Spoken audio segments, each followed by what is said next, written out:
Good morning, YouTube. Warbles on a lot here. Sunday, the 5th of November. Getting ready for the Mindfield. That's Daft Punk. And you know what? It's going to be a great show. I can just feel it. You know how I know? Because whenever you start a show with Daft Punk, it can only get better from there. This is The Mindfield, a show where we try to negotiate our way through the moral dilemmas of modern life. I'm Scott Stevens. My co-host is Waleed Ali. And look, there have been multiple issues that have vied for our moral attention this week, that have sort of impinged upon our consciousness. There's been the violence on the streets of Manhattan. There has been the abandonment of the residents of the Immigration Detention Center on Manus Island and the extent of our moral obligations to them now that that center has been formally closed. There's been the government's, well, I mean, in the judgment of many, me included, really quite appalling response to the Uluru National Convention's series of recommendations and demand following on from the Uluru Statement of the Heart.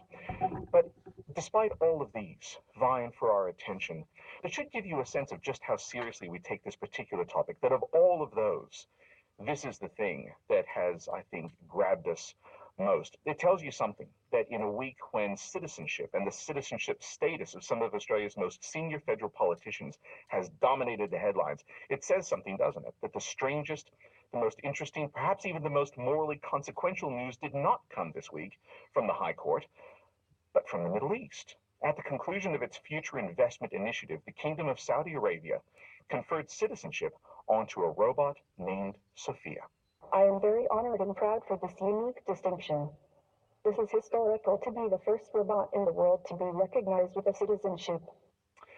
Yes, we didn't actually cut any of that. That's just the way that Sophia speaks. That, of course, is the newly minted Saudi citizen, Sophia, speaking at the Future Investment Initiative in Saudi Arabia. Now, look, this actually raises all sorts of really strange questions. I mean, on one level, this is self-evidently, I think, a masterful publicity stunt. It's an eye-catching headline destined to cap off, meant to cap off a series of announcements signaling Saudi's massive investment in robotics, its attempt to pivot away from its over-reliance on oil and to signal a new generation of forms of investment and to declare effectively that Saudi is open for business. And hey, as a publicity stunt, it worked. Here we are talking about it this morning. On another level, though, there's something, I don't know how you feel about this, but there's something kind of repulsive, isn't there, about granting a robot status that's not available to foreign workers, that's not available to non-Muslims, and that's not available to the children of Saudi women and foreign men.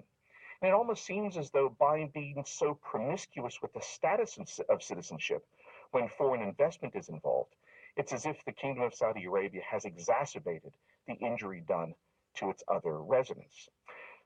I think both of those would make fully interesting topics for a full program, but that's not exactly what has interested us most this week. Let me see if I can put it this way. This, it seems to me, is just the latest example of humanity's deepening relationship with technology. We've long since gone past mere use of technological instruments.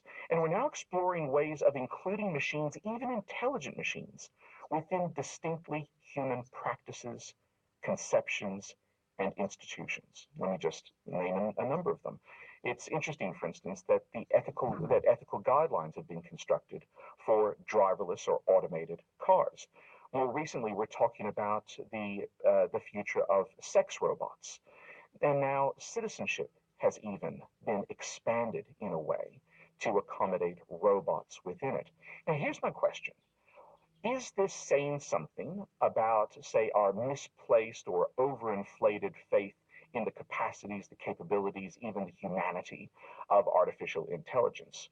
Or does this say something about the way in which we've debased all of these institutions? In other words, does this reflect the fact that ethics has been reduced to a kind of utilitarian calculus? Does it reflect the fact that we increasingly think of sex in a kind of commodified, almost mechanistic way? Does this reflect the fact that increasingly citizenship itself is a commodity that's relatively cheaply given away when that status is of national use. So I think that for me is the really interesting question. Waleed, do you think this is kind of hitting the right note, or do you think there's a completely different set of moral topics that this opens up? Well, I think both, actually, Scott. It's fascinating the way that you've framed it, because I think there's the commodification of everything.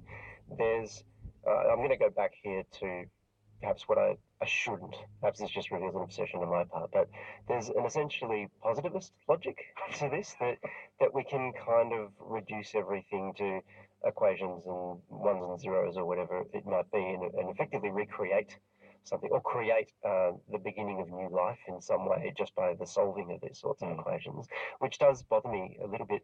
But I actually wonder if there's something else here, and you tell me, by the way, if you think that I'm overreaching in trying to make this argument. Don't worry, I will. Yeah, I'm sure you will. And I've got a feeling you're desperately hoping I am. In fact, so am I. It's much more fun to overreach than to underreach.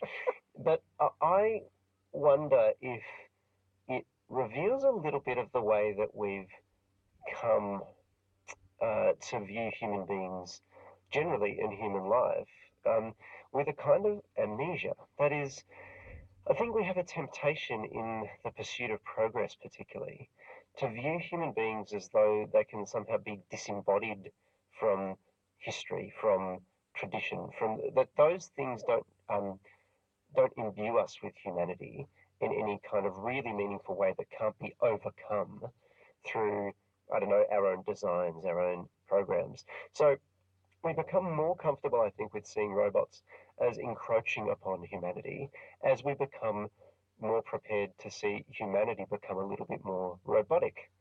And I'm hoping that there's more than just attractive symmetry to that formulation. I think that there's actually something at the heart of this, that it's the desacralization of everything here.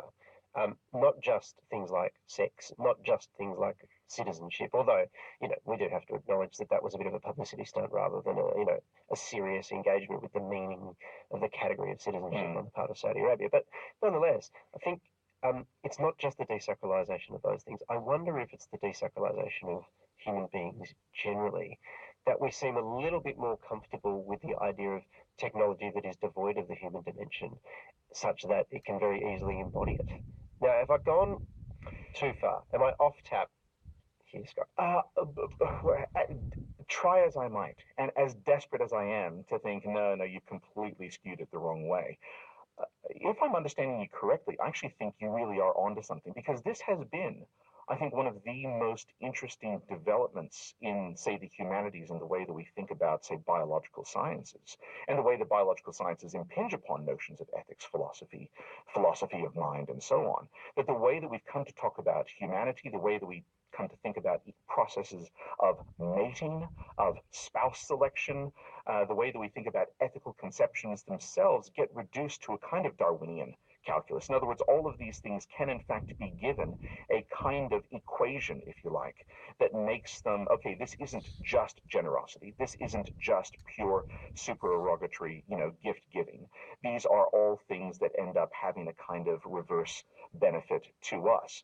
You may feel as if you're attracted to a certain person, but really you're just picking up the scent that says that this person is going to be, the bearer of biologically appropriate children. So if I'm understanding you correctly, this kind of mechanization of what it means to be human through the Darwinian or the biological processes, I do think you're onto something there. I'm just not sure how far that goes. I mean, can I put one particular case out to you, and you can just tell me how these two things square?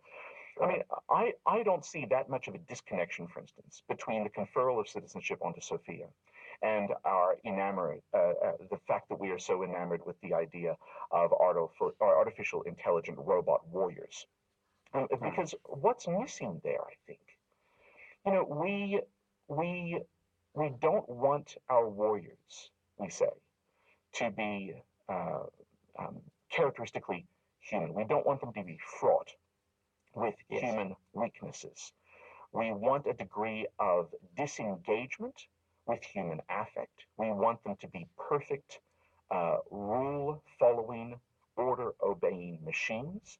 We don't want them to act out of vengeance. We don't want them to be in the grip of fear. We don't want them to feel the cost of taking another life. Therefore, a kind of robotic soldier, or a soldier who has become almost robotic, and a robotic soldier, they don't seem quite so far apart. But for me, doesn't that suggest that what has really been debased there is the category of what it means to be a soldier in the first place? I would argue that we want our soldiers to feel the human cost of having to do what they do. And in the same way, if I can be maybe a little bit more crass, in the same way, sex. I mean, the idea of a perfectly responsive, mechanized robot that responds the way that a stereotypical sex object should respond to what the more active subject does. Which can be shaped in accordance to whatever fantasy it is that you may want to enact, to the extent of looking like, I don't know, co-workers that you wouldn't dare speak to. Yes. But nonetheless, you can then turn them into sex objects within the context of your own home because a robot stands in. There's all kinds of debasement that goes on there. That's exactly right. And the debasement, I think, takes place both within the person, the human being who is then enacting their fantasies upon the robot, but also, I mean, what we're missing here is that what makes sex sex isn't just a particular mechanism, but it's the consciousness, always just beneath the surface of the absurdity, the fragility, the attentiveness, the humor that all goes into this. And so I think, the only way that we can expand these categories, these human institutions, in which I would also include, say, ethics, things like public deliberation, the only way that we can expand these is by so debasing them and by removing that which is most fraught, most fragile, and most distinctively human out of them. Can I come back to the concept of desire? So that's clearly the case with sex robots. That's an obvious thing to do. We've spoken about it, an obvious way to frame it. We've spoken about this in the context of binge watching, I think, haven't we? Where really what binge watching is the recalibration of television around a subjective notion of desire. We watch it when we want, how we want, as much as we want. And in the process of that, we remove the kind of ritualistic or communal aspects to what we do. Would that be a notion that is in any way useful in understanding the idea of robot soldiers, for example? So is that an expression of further desire, of absolute control over robots? Over our soldiers, such that they couldn't conscientiously object, for example, unless, artificial intelligence developed to a point of conscientious objection, which I'm never going to rule out as a possibility because everything seems possible now. But I wonder if there is just an element of desacralizing the world also means being unprepared to take the world as it is, and being unprepared to relinquish control, a kind of prosaic control of the world, really, such that it accords with however it is that we want to design it. And I wonder if there's an ethical injury that's done in that process as well. Look, Waleed, I think that is absolutely right. Because if you think about it, this is the real problem with utilitarianism. What utilitarianism really cannot abide is the notion of tragedy at the heart of any, properly speaking, ethical decision. The fact that there may well be rival goods, both of those goods are in fact goods, and in choosing the better, one in fact loses.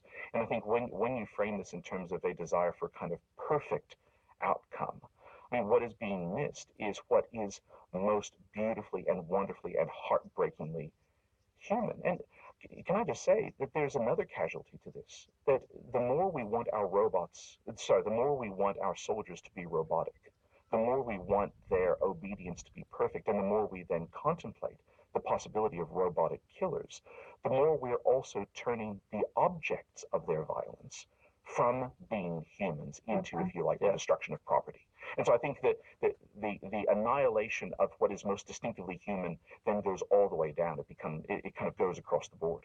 It's like everything's sanitized for our protection. Yeah, exactly right. Yeah, I understand that. The counter arguments, of course, will be more precision means fewer deaths and so on. You get these arguments in driverless cars. I think it's worth trying to plumb these depths with the guests, though, Scott, because we may well have reached our limits. What do you think? I think so. All right. You're listening to The Mindfield. Waleed Ali here, Scott Stevens, my co-host. You can listen to the show on the radio or anytime on the ABC Listen app, and you can subscribe to our podcast as well if you wish. Our guest, well, in terms of expertise, we really do feel like we've reached our limit when we talk to a guest like this. Hussein is Professor of Information Technology in the School of Engineering and Information Technology at the University of New South Wales. And he joins us in our campus studio. Hello, Hussein. Good morning, Scott. Good morning, Waleed. So can I just put this to you? Let's go back for a moment to Sophia. We've moved beyond. Do I say her? Do I say no? I'm not going to say That's her. a very good question, actually. We've moved beyond. She's already gendered. It's true. It's true. It's racist. Oh my goodness. Anyway, Yeah. so the Kingdom of Saudi Arabia did not. Okay, upload limit back immediately.